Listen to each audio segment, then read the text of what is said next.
चार आज एक दूसरे टॉपिक विवाह पर बात करेंगे।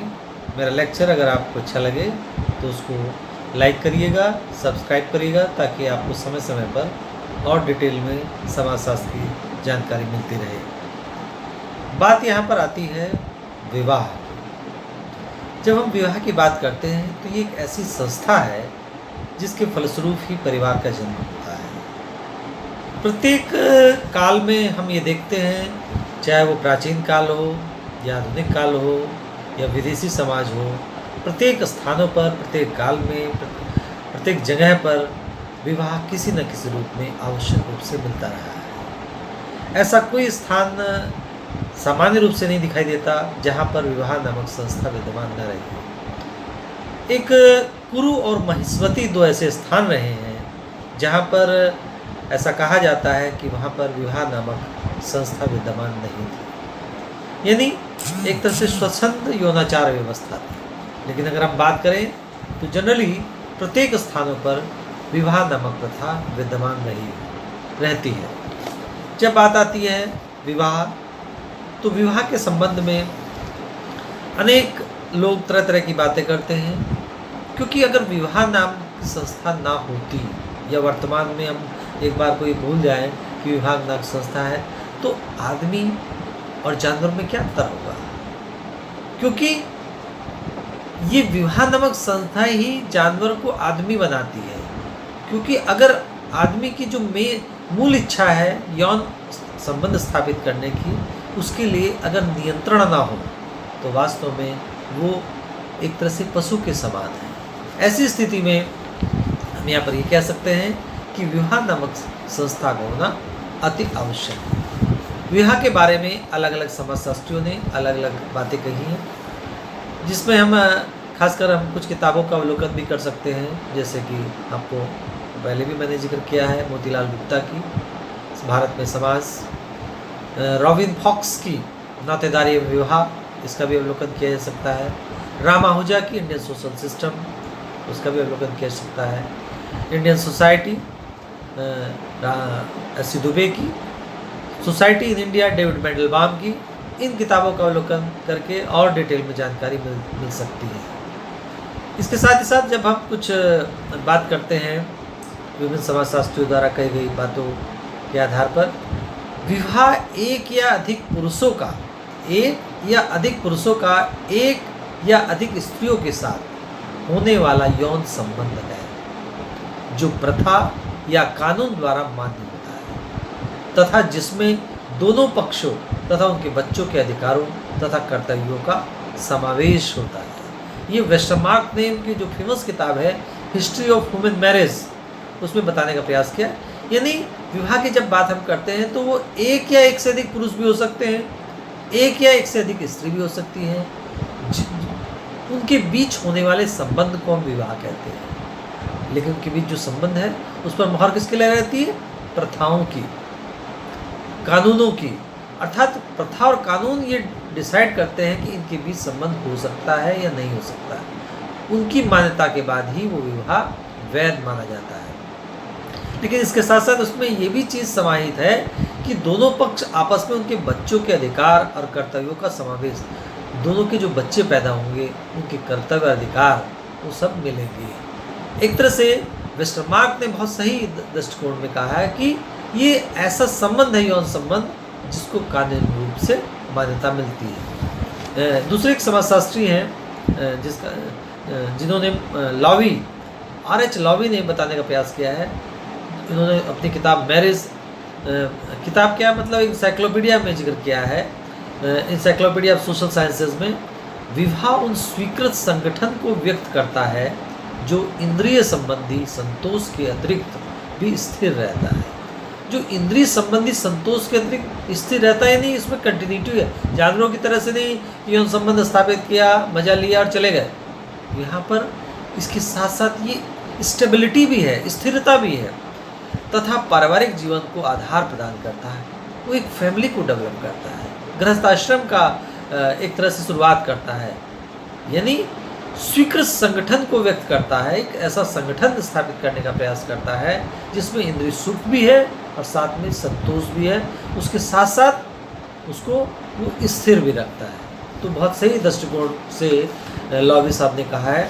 इसके साथ साथ E.H. बोगार्डस ने सोशियोलॉजी में बताने का प्रयास किया है, विवाह स्त्री और पुरुष की पारिवारिक जीवन में प्रवेश कराने वाली संस्था है। स्त्री और पुरुष को एक परिवार के स्थान पर प्रवेश कराने वाली एक संस्था है। यानी परिवार में एडमिशन लेना है, परिवार को स्थापित करना है, परिवार का निर्माण करना है, तो उसके लिए विवाह होना जरूरी है।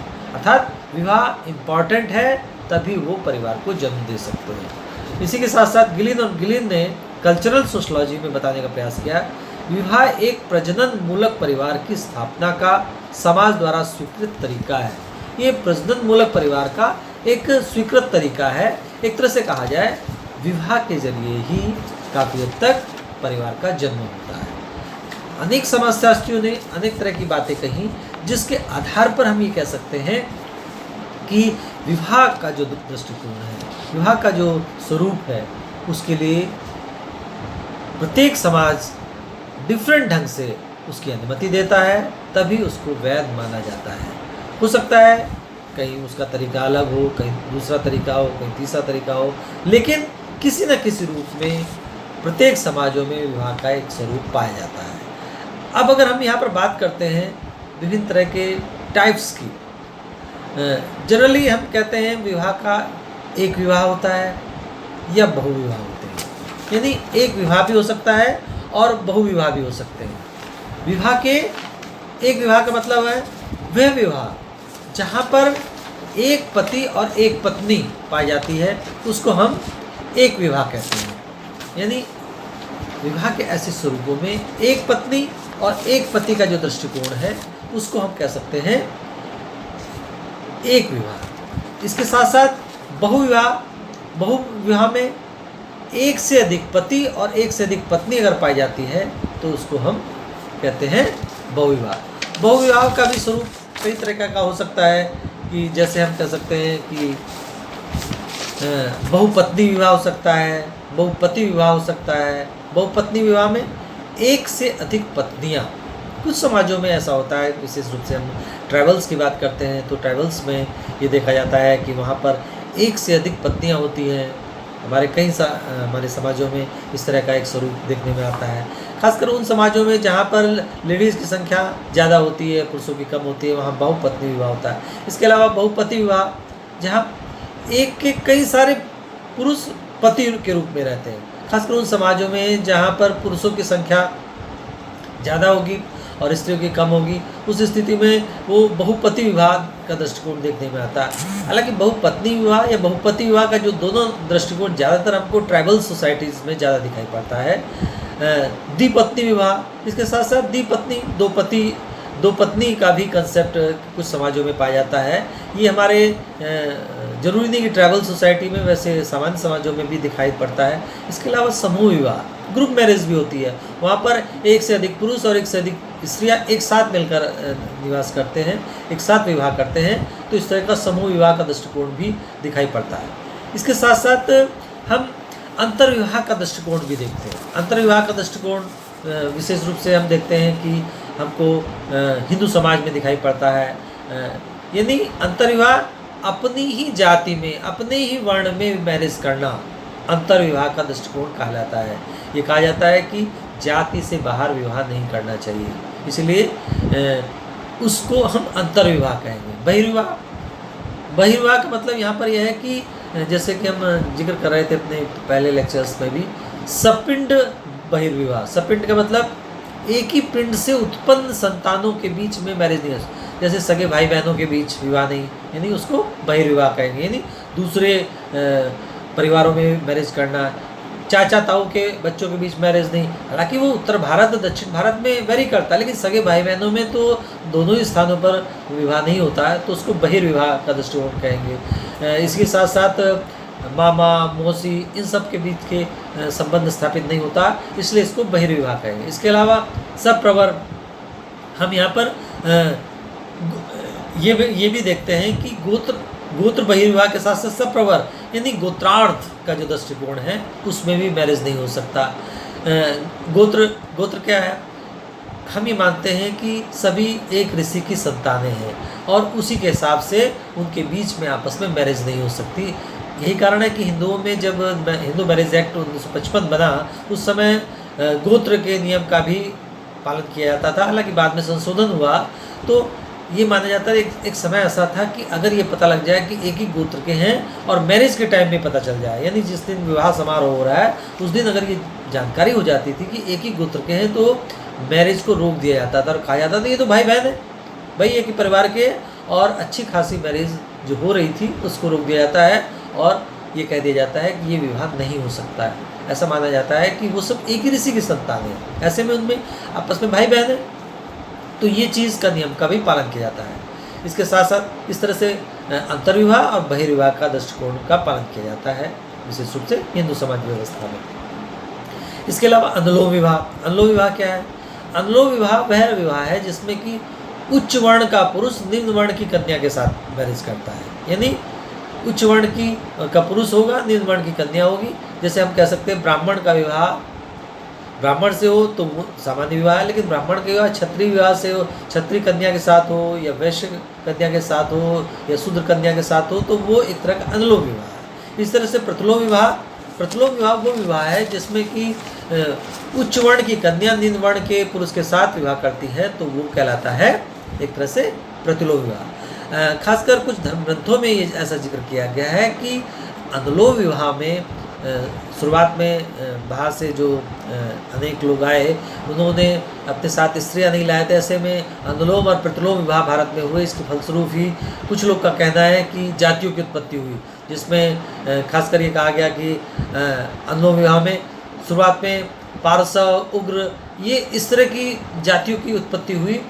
इसी तरह से प्रतिलोम विवाह से, जैसे अगर हम कहें ब्राह्मणी का विवाह क्षत्रिय पुरुष के साथ हुआ तो उससे सूत नामक जाति के दृष्टिकोण दिखाई देता है। ब्राह्मणी का विवाह अगर वैश्य से हुआ तो वैदेहक दिखाई पड़ता है। अगर ब्राह्मणी का विवाह शूद्र से हुआ तो चांडाल नामक जाति की बात कहते हैं। इस तरह छत्राणी का विवाह वैश्य से हुआ तो मागध, छत्राणी का विवाह अगर शूद्र से हुआ तो छता, और वैश्य भार्या व शूद्र के बीच निषाद। यानी एक तरह से ये ऐसा दृष्टिकोण कहा जाता है कि इस तरह का दृष्टिकोण दिखाई पड़ता है। अब हम अगर बात करें, ये सब विवाह के स्वरूप थे। इसके साथ साथ अगर हम अलग अलग धर्मों की बात करें, विशेष रूप से हिंदू धर्म की बात करें, तो हिंदू धर्म में विवाह का जो स्वरूप था, विवाह का जो दृष्टिकोण था, उसमें 3 वर्डों से समझने का प्रयास करें। उद्वाह, परिणयन, पाणिग्रहण, ये ऐसे शब्द हैं जो आवश्यक रूप से किसी न किसी रूप में प्रयोग किए जाते रहे। उद्वाह मतलब पुरुष द्वारा कन्या को अपने घर ले जाना, उद्वाह का दृष्टिकोण है। परिणयन यानी फेरे लगाना, पाणिग्रहण यानी कन्या के पिता द्वारा अपनी पुत्री का हाथ पुरुष के हाथ में देना। इस तरह से जो हिंदू आमंत्रण पत्र छपते हैं विवाह के समय में, तो उसमें इस तरह से कभी कभी पाणिग्रहण शब्द का भी प्रयोग किया जाता है, कभी कभी परिणयन शब्द का प्रयोग किया जाता है। यानी एक तरह से पर्यायवाची रूप में, विवाह के पर्यायवाची के रूप में हिंदू समाज में ये इस तरह के शब्द दिखाई पड़ते हैं। अगर हम बात करते हैं हिंदू समाज में हिंदू विवाह का जो दृष्टिकोण है, उसमें जो उद्देश्य है धर्म पालन। हिंदू विवाह धर्म पालन करने के लिए किया जाता है। यानी धर्म पालन करने के लिए जैसे ये माना जाता है कि एक गृहस्थाश्रम में प्रवेश करने के बाद ही वह व्यक्ति पंच महायज्ञ कर सकता है। और पंच महायज्ञ को करने के लिए अगर हम ऋषि यज्ञ की बात करें, ऋषि यज्ञ को छोड़कर बाकी यज्ञ को करने के लिए एक पत्नी का होना जरूरी है। खासकर अगर हम देखें रामचंद्र जी के काल में, जब रामचंद्र जी को यज्ञ करना था, सुमेघ यज्ञ करना था और भी यज्ञ करने थे, तो ये कहा गया शिव ने कि आपकी पत्नी होना जरूरी है, नहीं तो आपको मैरिज करनी होगी दूसरी। तो ऐसी स्थिति में वहाँ पर ये पता चलता है कि एक तरह से पत्नी के बिना यज्ञ नहीं किया जा सकता। इसीलिए कहा जाता है कि धर्म पालन करने के लिए, अनेक यज्ञों को करने के लिए, चाहे वो ऋषि यज्ञ हो, देव यज्ञ हो, भूत यज्ञ हो, नर यज्ञ हो, यानी इन यज्ञों को करने के लिए पत्नी का होना जरूरी है, यानी विवाह का होना जरूरी है। तो एक तरह से विवाह जो किया जाता है धर्म पालन करने के लिए, तमाम तरह की धार्मिक एक्टिविटीज़ करने के लिए, जिसमें पति पत्नी मिलकर वो एक्टिविटीज़ करते हैं, तो इसलिए धर्म पालन करने के लिए हिंदू मैरिज की जाती है। इसके साथ साथ संतान उत्पत्ति, दूसरा जो अहम उद्देश्य है कि संतान उत्पत्ति करने के लिए, यानी आज हम हैं लेकिन कल हम नहीं रहेंगे, लेकिन हमारा परिवार, हमारा कुल, उसकी पहचान रहे। ये समाज में अगर मैरिज ना हो तो नई नई संतानें कैसे आएंगी, नई समाज आगे कैसे बढ़ेगा। इसके लिए ज़रूरी है मैरिज किया जाए। तो संतान उत्पत्ति के लिए भी मैरिज की जाती है। और तीसरा जो उद्देश्य है वो रति क्रिया है, यानी व्यक्ति अपनी यौनिक इच्छाओं की पूर्ति करना चाहता है, जो उसकी बेसिक इंस्टिंक्ट है, मूल इच्छाएं हैं, उन इच्छाओं को एक तरह से विवाह के जरिए कानूनी रूप से वैधता मिलती है, प्रथाओं के रूप से वैधता मिलती है, और व्यक्ति विवाह के पश्चात इन रति क्रियाओं को करता है। एक तरह से हम कहेंगे ये जो 2-3 उद्देश्य हैं ये हिंदू समाज व्यवस्था में दिखाई पड़ते हैं। इसके साथ साथ अगर हम इसके विभिन्न कैरेक्टरिस्टिक्स का दृष्टिकोण करते हैं जो इनके मेन लक्षण में भी दिखाई पड़ता है। हिंदू विवाह धार्मिक कृत्य है, यानी हमने अभी जब बात की कि धर्म की रक्षा के लिए हिंदू विवाह किया जाता है। जितने भी मैंने जैसे अभी बात की एक्टिविटीज़ व्यक्ति करता है, जितने भी धार्मिक कृत्य करता है, उनके लिए विवाह करना जरूरी, यानी हिंदू विवाह का ये एक करेक्टरिस्टिक्स है, विशेषता है। इसके अलावा हिंदू विवाह अवच्छेद है। ऐसा माना जाता था कि हिंदू विवाह ये नहीं कि तोड़ा जा सकता है, उसमें विच्छेदन किया जा सकता है, तलाक दिया जा सकता है। ये ऐसा कहा जाता है, कुछ लोग का कहना है कि ये 7 जन्मों का साथ है, ये पहले से निश्चित है किसके साथ किसकी का विवाह होगा, इसलिए इसको तोड़ने की बात नहीं है, ये इसकी विशेषता है। वो बात अलग है कि हिंदू मैरिज एक्ट 1955 बनने के बाद इसमें कुछ संशोधन हुआ और अब हिंदुओं में भी तलाक हो सकता है, लेकिन आज भी हिंदुओं में तलाक को बहुत अच्छा नहीं मानते। तो हिंदू विवाह अविच्छेद है। हिंदू विवाह एक संस्कार है, जैसे कि मैंने कहा धार्मिक कृत्यों के। इसी तरह से संस्कार का मतलब क्या है? पवित्र होना, ट्रेंड होना, अर्थात किसी पर्टिकुलर काम करने के लिए व्यक्ति को संस्कारित होना जरूरी है।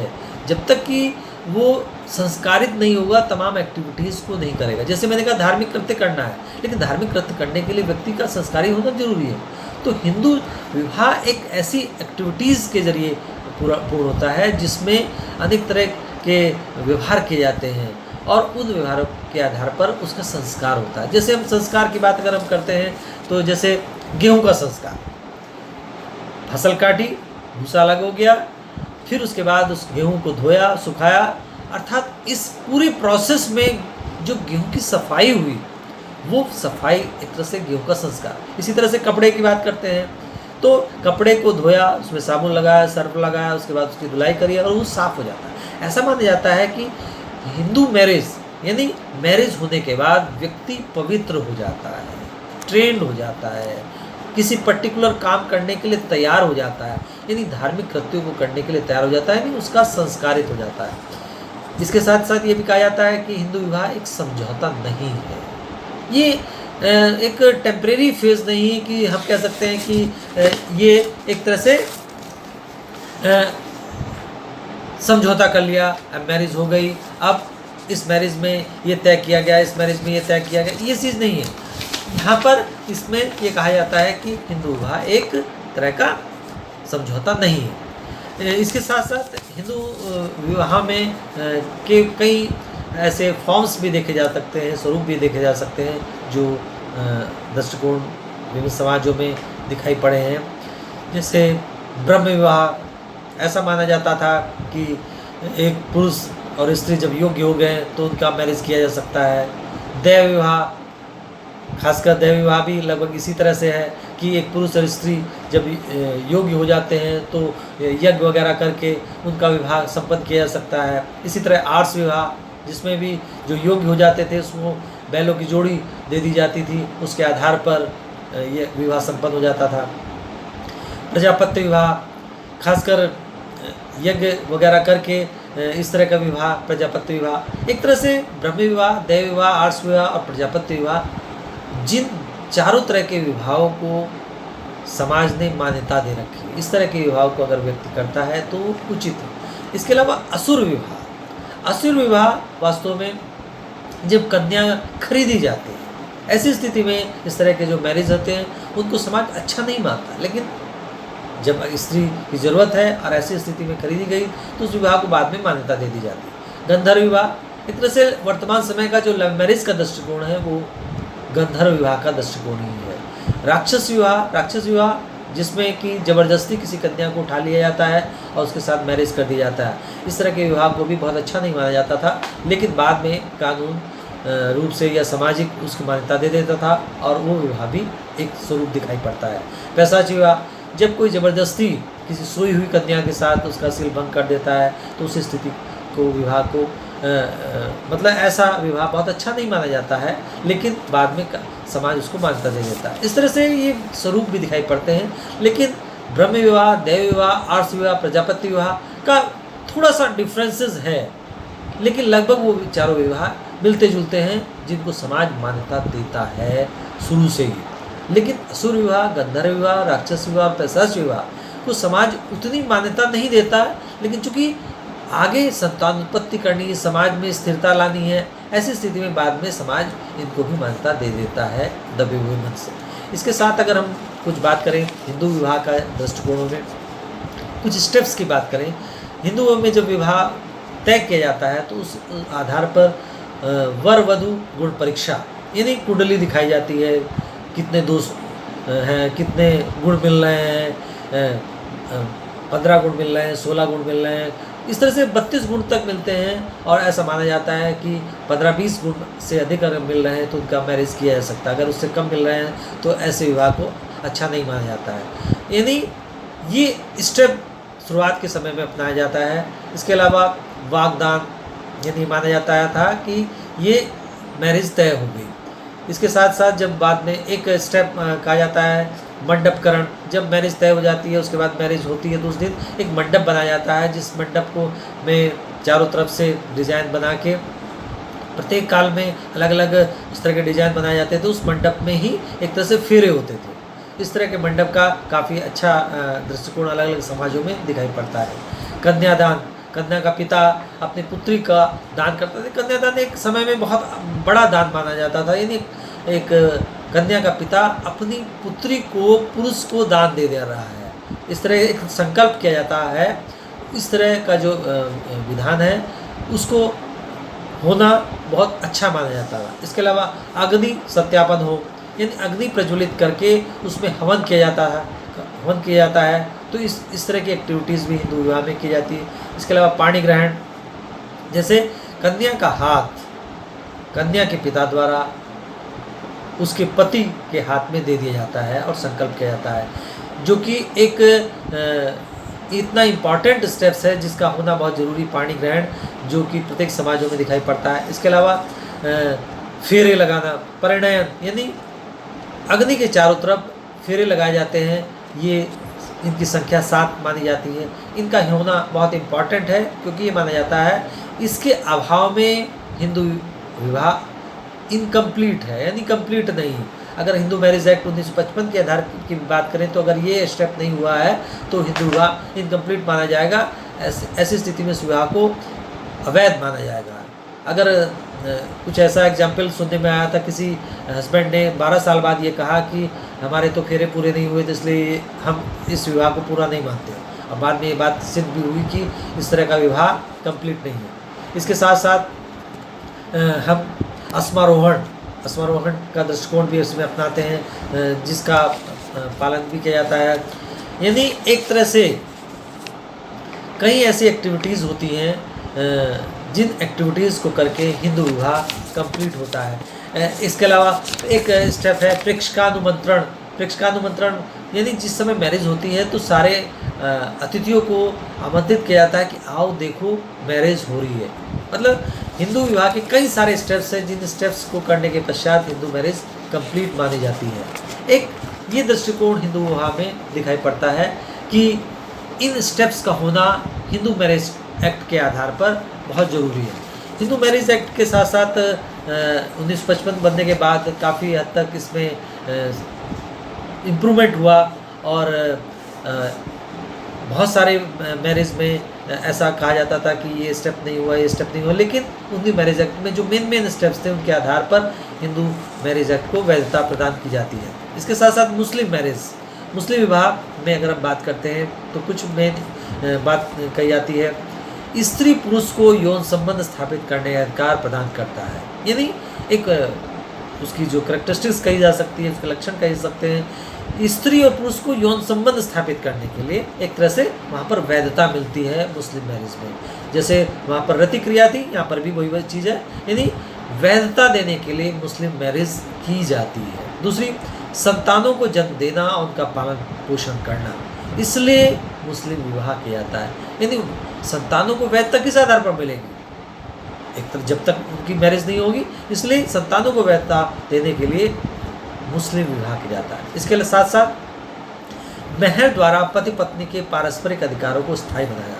एक महर की राशि है जिसके आधार पर पति पत्नी के पारस्परिक अधिकारों को स्थायी बनाया जाता है। यहाँ पर एक राशि निश्चित की गई है मुस्लिम मैरिज में, जिस राशि के आधार पर, जो राशि पर पूरा अधिकार होता है स्त्री का, जिस राशि का वो कभी भी प्रयोग कर सकती है परेशानी में, तो ये महर का कंसेप्ट मुस्लिम मैरिज में दिखाई पड़ता है, जिससे उसको एक तरह से स्थायी, उसके अधिकारों को एक तरह से स्थायी बनाया जाता है। संतानों के उचित पालन पोषण हेतु बहुपत्नी विवाह को स्वीकृति प्रदान करता है। यहाँ पर जैसे कि हिंदू विवाह में जनरली ये बात कही जाती थी कि एक पत्नी होनी चाहिए, लेकिन मुस्लिम मैरिज में वहाँ पर बहुपत्नी विवाह का कंसेप्ट भी है। सामान्य रूप से ये देखा जाता है कि मुस्लिम मैरिज यानी 4 पत्नी तक रख सकता है। इसके साथ साथ ये एक समझौते के रूप में उन्हें अधिकार देना और न करने पर दूसरे पक्ष उसे छोड़ देना, ये एक तरह सा का ऐसा समझौता है जिसमें मुस्लिम मैरिज की जाती है, जिसमें ऐसा कहा जाता है कि मुस्लिम मैरिज करने के लिए एक समझौता किया जाता है। खासकर marriage and family in India, K M Kapadia, और एक किताब है kinship and marriage in early Arabia, B Robertson Smith की। इन किताबों का अवलोकन करके इसके बारे में और डिटेल में जानकारी प्राप्त किया जा सकते हैं। एक तरह से ये जो दृष्टिकोण है, समझौते का दृष्टिकोण, रतिक्रिया का दृष्टिकोण, बालकों के पालन पोषण का दृष्टिकोण, महर का दृष्टिकोण, जो मुस्लिम मैरिज को हिंदू मैरिज से थोड़ा सा डिफ्रेंशिएट करता है। अगर देखा जाए तो वहाँ संस्कार की बात की जाती है, समझौते की बात। समझौते का जो दृष्टिकोण है वो वास्तव में समझौता तो है, लेकिन विवाह के पश्चात ये समझौता उस तरह का समझौता कहना एक आम चलन में चल पड़ा है, जो कि उचित नहीं है। जैसे कि बिजनेस में कोई समझौता होता है, ये बिजनेस का समझौता नहीं है। ये समझौता एक सामान्य एक तरह का परंपरा है, जिस परंपरा का पालन मुस्लिम विवाह में किया जाता है। यानी ऐसा नहीं कि बिजनेस की तरह से दोनों अलग हो जाएंगे, हालांकि अलग हो सकते हैं, लेकिन जब हम मैरिज की बात करते हैं तो मैरिज का सिस्टम बिजनेस के सिस्टम से अलग है। इसमें दो, एक स्त्री पुरुष आपस में मिलते हैं, समझौता करते हैं, जो परंपरा के रूप में चला आ रहा है। जब अगर बात करें एक छत के नीचे काफ़ी समय तक दिन रात सालों रहते हैं, ऐसे में वो समझौता सिंबॉलिक है। जो एक चलन समाज में चल पड़ा है कि हिंदू विवाह एक संस्कार है, ये समझौता वास्तव में मुस्लिम विवाह भी एक तरह का संस्कार ही है, जिसमें कोई भी एक्टिविटीज़ की जाती है तो उसमें भी पत्नी साथ रहती है। यहाँ पर पत्नी साथ है धार्मिक कृत्यों करने के लिए, वहाँ भी अनेक तरह के कार्यों को करने के लिए पत्नी साथ रहती है। ये तो एक टेम्परेरी फेज है, और उसमें एक जैसे मुस्लिम मैरिज में गवाह भी हो सकता है, उसमें दोनों पुरुषों का होना जरूरी है, 2 पुरुष गवाह होना का जरूरी है, और उनके जरिए एक तरह से इस समझौतों को वैधता दी जाती है, यानी उनकी निगरानी में ऐसा होता है। लेकिन ये कहा जाए कि परमानेंट वही सब चीज़ चलती रहती समझौते की तरह से जैसे बिजनेस में, ऐसा नहीं है। हिंदू विवाह की तरह से मुस्लिम विवाह भी उतना ही मजबूत है जितना कि हिंदू विवाह, दोनों विवाह मजबूत है। वो बात अलग है कि वहाँ पर 7 जन्मों का साथ की बात कही जाती रही है, लेकिन मुस्लिम विवाह में ये बहुत अच्छी बात शुरुआत से रही है। अगर वो साथ नहीं रह सकते, ऐसी स्थिति में उनका अलग हो जाना ही श्रेष्ठ है। कि 7 जन्मों के साथ में पति मारे पीटे कुचले, तमाम तरह की एक्टिविटीज़ हमारे न्यूज़पेपर्स के माध्यम से हमको अनेक जगह स्थानों पे सुनने में आती रही है। लेकिन सब हमेशा कहा 7 जन्मों के साथ हिंदू विवाह में, जबकि मुस्लिम मैरिज में बहुत अच्छी सुविधा थी और है कि वो उससे अलग हो सकता है। हालांकि ट्रिपल तलाक में काफ़ी हद तक इसमें संशोधन करने का प्रयास किया है, जो एक आम चलन हो गया था कि कोई भी किसी को जब चाहता था तलाक दे देता, लेकिन अब उसमें काफ़ी संशोधन हुआ है। इस तरह से हम कह सकते हैं मुस्लिम मैरिज एक्ट के जो करेक्टरिस्टिक्स थी इस आधार पर रही है। इसके साथ साथ जब हम महर की बात करते हैं तो महर के कई रूप दिखाई पड़ते हैं, जैसे निश्चित महर, ये पारस्परिक सहमति से तय होता है, यानी स्त्री और पुरुष आपस में सहमति करते हैं कि कितना महर होना चाहिए, कितना महर उचित है। इसके अलावा उचित महर एक तरह से तय नहीं किया जाता, लेकिन आवश्यकता पड़ने पर जब कोई ज़रूरत पड़ती है तो उस समय कह दिया जाता है कि इतना महर होना चाहिए। इसके साथ सत्वर महर, जब भी मांग की जाती, कभी भी स्त्री मांग कर सकती है और उस महर की राशि को देना होता है। स्थगित महर यह या तो विवाह विच्छेदन के समय या अन्य किसी समय पे धरने के या स्त्री द्वारा मांग करने में, जब भी वो मांग करती है तो उस स्थिति में उस समय स्थगित रखा जाता है। बाद में यह जब विवाह विच्छेद हो जाता है उस समय वो महर की राशि देनी पड़ती है। एक तरह से ये जो दृष्टिकोण है, ये दृष्टिकोण हिंदू विवाह का दृष्टिकोण, मुस्लिम विवाह के दृष्टिकोण में महर को से अलग होता है। इसके जो स्टेप्स की बात करती है तो उसमें भी वही दृष्टिकोण, मंगनी, यानी यहाँ पर वहाँ पर कन्या का पिता पुरुष के यहाँ जाता है और ये प्रस्ताव रखता है। यहाँ पर उसका उल्टा है, यहाँ पर पुरुष स्त्री से के साथ मंगनी करता है, यानी जब विवाह तय हो जाता है तो इसमें एक इमाम जामन की रस्म है जिसमें कन्या मतलब एक तरह से हाथ में बांध दिया जाता है एक धागा सिंबॉलिक तौर पर, और इस तरह से ये रस्म अदा की जाती है। माझा, इमाम जामन, साचिक, ये विवाह के समय करने वाले अनेक स्टेप्स हैं। निकाह, यानी जब समय निकाह होता है उस समय पुरुष द्वारा सबके सामने सलामी दी जाती है और सब उसको एक तरह से आशीर्वाद की तरह से देते हैं। इस तरह से सलामी, ये निकाह, सलामी, ये सब एक समय होने वाले स्टेप्स हैं। चौथी, यानी एक तरह से सुहागरात का जो दृष्टिकोण है, इस तरह के अनेक कृत्य किए जाते हैं। इसके साथ साथ अगर हम बात करते हैं मुस्लिम मैरिज में, जैसे कि कहा विवाह विच्छेद का कंसेप्ट शुरू से ही दिखाई पड़ता है, हालांकि हिंदू विवाह में 1955 के बाद से दिखाई पड़ा। इसका एक दृष्टिकोण है, एक है तलाक के कई रूप दिखाई पड़ते हैं। तलाक का जो रूप दिखाई पड़ता है इसमें हम ये कह सकते हैं कि एक तलाक का रूप सिंपल रूप से 3 बार कहने पर वो तलाक माना जाता है। ये जनरली इस तरह का एक दृष्टिकोण था। इला, एक तरह की कसम खाई जाती कि जो कुछ महीने हो सकती है उतने महीने तक संबंध स्थापित नहीं करेंगे तो उस स्थिति में वो तलाक मान्य हो जाता है। जिहर का जो दृष्टिकोण है, जिहर का दृष्टिकोण वास्तव में ऐसा एक गैर कानूनी तुलना के द्वारा विवाह विच्छेद कर सकता है। यदि पति और पत्नी की तुलना किसी ऐसी स्त्री से करता है, पति अपनी पत्नी की तुलना किसी ऐसी स्त्री संबंधी से करता है जिसके साथ विवाह संबंध वर्जित है, यदि जो पत्नी ऐसी तुलना के लिए पति को प्रायश्चित करने की मांग करती है, यदि वो प्रायश्चित नहीं करता तो ऐसी स्थिति में पत्नी तलाक के लिए मांग कर सकती है। यानी इस तरह का जिहाद का दृष्टिकोण दिखाई पड़ता है। इसके अलावा खुला एक दृष्टिकोण है। खुला विवाह विच्छेद का ऐसा प्रकार है जिसमें पत्नी पति से विवाह विच्छेदन करने के लिए प्रार्थना करती है। मतलब वो ये कहती है कि हमारे बीच तलाक हो जाना चाहिए। यानी ये दृष्टिकोण भी एक तरह से खुला का दृष्टिकोण आपस में एक तरह का ऐसा दृष्टिकोण है जिसमें पति से विवाह विच्छेद के लिए प्रार्थना करती पत्नी और पति के वैवाहिक अधिकारों की समाप्ति के बदले प्रतिफल के रूप में महर की राशि वापस करने के लिए कहती है। इसी तरह से मुहूर्त का जो दृष्टिकोण है, पति पत्नी आपस में तय करते हैं कि हम लोग को अब अलग हो जाना चाहिए। ऐसे में जो महर की राशि है वो ले भी सकती है, नहीं भी ले सकती, दोनों ही बातें दिखाई पड़ती हैं। इस तरह से विवाह के अनेक स्वरूप के साथ साथ तलाक के अनेक तरीके भी मुस्लिम मैरिज में दिखाई पड़ते हैं। इसके साथ ही साथ अगर हम बात करते हैं तलाक, कानूनी रूप से भी तलाक दिया जा सकता है, जिसमें मुस्लिम मैरिज एक्ट 1937 और बाद में 1939 के आधार पर इस तरह के तलाक का दृष्टिकोण भी दिया जा सकता है। उस स्थिति में जब ये देखा जाता है कि पति नपुंसक हो, पति द्वारा पत्नी पर लगा व्यभिचार का एक आरोप है वो सिद्ध हो गया हो, इस तरह की स्थिति में भी तलाक दिए जा सकते हैं, वो बात अलग है।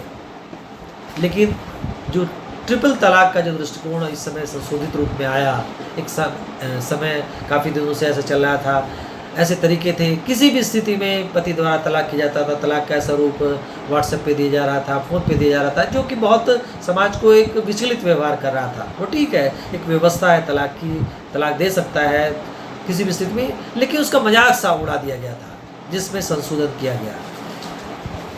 हिंदू विवाह की बात करें, मुस्लिम विवाह की बात करें, दोनों तरह के विवाह समाज में होते हैं और उसके ज़रिए समाज में अनेक एक्टिविटीज़ होती हैं ताकि वो समाज में संतान उत्पत्ति करे, यौन संबंधों को वैधता दे।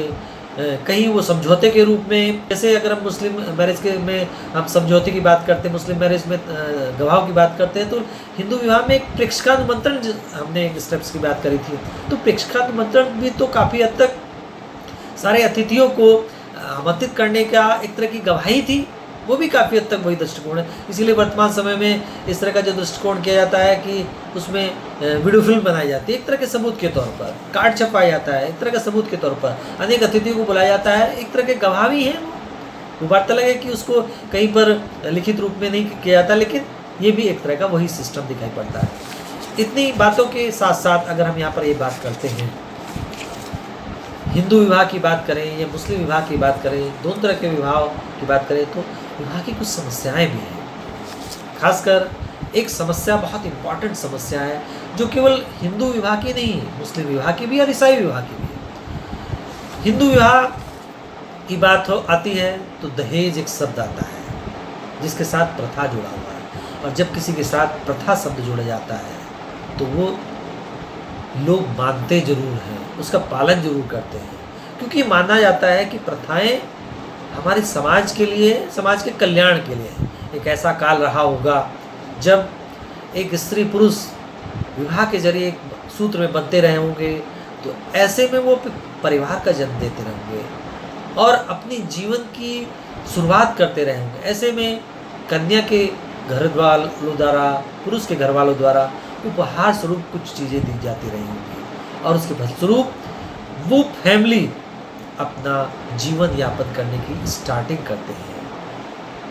उनके पास टीवी कहाँ से आएगी, उनके पास घर कहाँ से आएगा, उनके पास गाड़ी कहाँ से आएगी, उनके पास बेड कहाँ से आएगा, इन सब का इंतजाम कन्या के घर वालों द्वारा और पुरुष के घर वालों द्वारा किया जाता रहा होगा। लेकिन समय के काल के साथ साथ वो एक पक्षी होता गया। एक पक्षी यानी वो विशेष रूप से कन्या के घर वालों द्वारा ही किया जाने के लिए एक तरह से मजबूर किया गया सोसाइटी में। और साथ में चूँकि यहाँ पर हिंदू विवाह में एक चीज़ ये भी थी कि अंतर्विवाह का दृष्टिकोण में था, तो अगर एक ही जाति में मैरिज करनी है तो एक ही जाति में अच्छे लड़कों की कमी देखी जाती थी, जिसके कारण लड़कों की कमी के कारण उनका रेट बढ़ने लगा, उनकी डिमांड होने लगी। ये डिमांड एंड सप्लाई वाला रूल था। ऐसी स्थिति में दहेज प्रथा बन गया और वो एक पक्षी हो गया। वहीं से समस्याएं शुरू हुई। मैरिज में कन्या के पिता को लाख, 2 लाख, 10 लाख, 20 लाख, 50 लाख, करोड़, ये ऐसी डिमांड की जाती है जिसके कारण कन्या का पिता टूट जाता है। और इस समस्या से उबरने के लिए भारत सरकार द्वारा एक एक्ट बनाया गया इसको समाप्त करने के लिए, दहेज निरोधक अधिनियम 1961। बाद में चलकर इसमें अनेक संशोधन भी हुए। ये समस्या केवल हिंदू धर्म के विवाहों में ही नहीं थी, बल्कि मुस्लिम मैरिज में भी, जहाँ एक तरफ मेहर की राशि किया जाती थी, मेहर की राशि स्थापित की जाती थी, वहाँ दूसरी तरफ यहाँ पर दहेज की राशि भी थी। अगर मेहर की राशि, कई बार ऐसे मुस्लिम विवाहों में ऐसा भी देखा गया है कि मेहर की राशि तो 5,000, 10,000 या 20,000 है और उसकी दहेज की राशि 10 लाख, 20 लाख है। एक तरह से मेहर एक सिंबॉलिक हो गया, वास्तविक रूप से तो दहेज हो गया, जिसके कारण अगर हम यहाँ पर देखते हैं कि अनेक तरह की समस्याएं उत्पन्न हुई। अगर कोई पुरुष चाहता भी है लेकिन सोसाइटी उसको रोकती है कि इस तरह करना उचित नहीं, क्योंकि प्रथा बन गया। प्रथा का मतलब यानी जिसमें समाज कल्याण की भावना आ जाती है, वही चीज़ प्रथा है, वही व्यवहार प्रथाएं बनता है। और यही कारण है कि पीढ़ी दर पीढ़ी इस तरह के व्यवहार किए जाते रहे। 1961 में संशोधन हुआ, मतलब निरोधक अधिनियम बना, लेकिन उसके बावजूद भी दहेज वर्तमान में भी ख़त्म नहीं हुआ। हिंदुओं के साथ साथ मुस्लिम्स में भी दहेज बढ़ रहा है, समाप्त नहीं हुआ, जिसके लिए सज़ा का भी प्रावधान है, जुर्माने का भी प्रावधान है। लेकिन बड़े बड़े घरों में बड़े बड़े पदों पर रहने वाले व्यक्ति दहेज लेते हैं और दहेज देते हैं। ये शुरुआत में तो ये बात कही जाती थी कि अशिक्षा के कारण ऐसा होता है, लेकिन हमने ये देख रहे हैं कि जितना ज़्यादा आदमी शिक्षित होता जा रहा है, दहेज की राशि उतनी बढ़ रही है। क्या ईसाइयों में भी दहेज का प्रचलन दिखाई पड़ता है, हालांकि ईसाइयों में कम है, लेकिन हिंदुओं में और मुस्लिम्स में दहेज दिया जा रहा है, लिया जा रहा है। इसके साथ साथ एक समस्या है बाल विवाह की। हालांकि बाल विवाह निरोधक अधिनियम शारदा एक्ट बन गया है और ये 1930 के आसपास से शुरुआत भी हो गई, 1929-30 के आसपास। और इस आधार पर अगर लड़की 18 साल से छोटी है तो उसको बाल विवाह माना जाता है। सामान्य रूप से इस तरह की मैरिज नहीं होती, लेकिन हमारे घरों में काम करने वाली बाइयाँ उनके बच्चों छोटी छोटी एज में आज भी मैरिज कर रहे हैं। सरकार प्रयास कर रही है इस तरह की जानकारी मिले तो उनको दंड दिया जाए, लेकिन बाद में वो धीरे धीरे चीज़ें दब जाती हैं। वर्तमान में ये उतनी बड़ी समस्या नहीं है, लेकिन आज भी हमारे पिछड़े हुए गाँवों में, पिछड़े हुए क्षेत्रों में जो शहरों से दूर है, वहाँ पर बाल विवाह किए जा रहे हैं, जो एक तरह की समस्या है मैरिज में। विलम्ब विवाह, जहाँ बाल विवाह की बात आती है वहाँ विलम्ब विवाह यानी देर से मैरिज हो रही है। पढ़ने के लिए व्यक्ति जाता है, पढ़ता है, करियर बनाता है, नौकरी करता है, ऐसी स्थिति में वो मैरिज नहीं करना चाहता, जिसके कारण उसकी एज बढ़ जाती है और बाद में वो विवाह करता है। ऐसी स्थिति में देर से विवाह करने के कारण जब उनकी संतानोत्पत्ति करना चाहता है तो उस स्थिति में संतानोत्पत्ति अधिक एज होने के बाद प्रॉब्लम्स क्रिएट होती है। और अगर उसमें इस तरह देर से मैरिज करता है तो उसकी इच्छाएं भी धीरे धीरे समाप्त होने लगती हैं, जिसके कारण अनेक तरह की मैरिज लाइफ में प्रॉब्लम्स आती हैं। इसके अलावा विधवा पुनर्विवाह अधिनियम बनने के बाद 1856 में बनने के बाद इस तरफ कुछ सुधार सा हुआ है, लेकिन 1856 से पहले की स्थिति बहुत ही शोचनीय थी।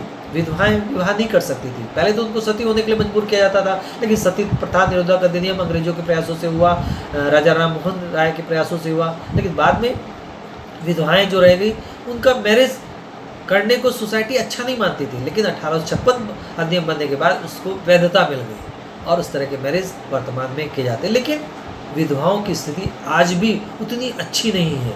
सोसाइटी उसको तिरछी निगाह से देखता है, उनके साथ सौतेला व्यवहार करता है, जैसे उनका कोई अपराध हो गया। इस तरह के विवाह की भी प्रॉब्लम्स दिखाई पड़ती है। इसके अलावा वर्तमान में एक बहुत बड़ी प्रॉब्लम आ रही बेमेल विवाह। पुरुष बहुत अधिक एज का, स्त्री बहुत कम एज की, या स्त्री बहुत कम एज की, पुरुष बहुत अधिक एज का। इसका विपरीत भी, स्त्री बहुत अधिक एज की, पुरुष कम एज का।